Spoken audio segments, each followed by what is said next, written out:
अरे अरे टायगरला एखादी गोष्ट नको म्हणलं ना हा आणखी करतो यार.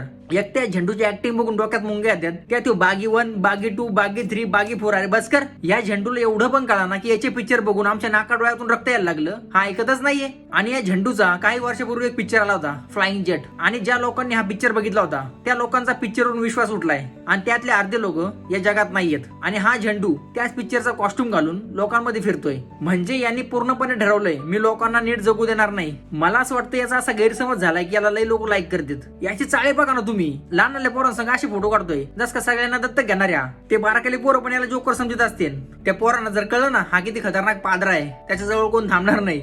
ज्या मुलांनी याच्यासोबत फोटो काढलेत ना अजून 4-5 वर्षांनी जेव्हा त्यांना कळायला लागेल, जेव्हा त्यांना अक्कल येईल, तेव्हा त्यांना कळेल आम्ही किती मोठी चूक केली. ते हातपाय जोडून बोलते बाबा तेवढा फोटो डिलीट कर ना. मला एक गोष्ट कळत नाही एवढी घटिया ऍक्टिंग करून एवढे फालतू डायलॉग बोलून हा माणूस बॉलिवूड मध्ये टिकलाच कसा आतापर्यंत. हा टायगर श्रॉफ नाहीये, हा बॉलिवूडला मिळालेला श्राप आहे.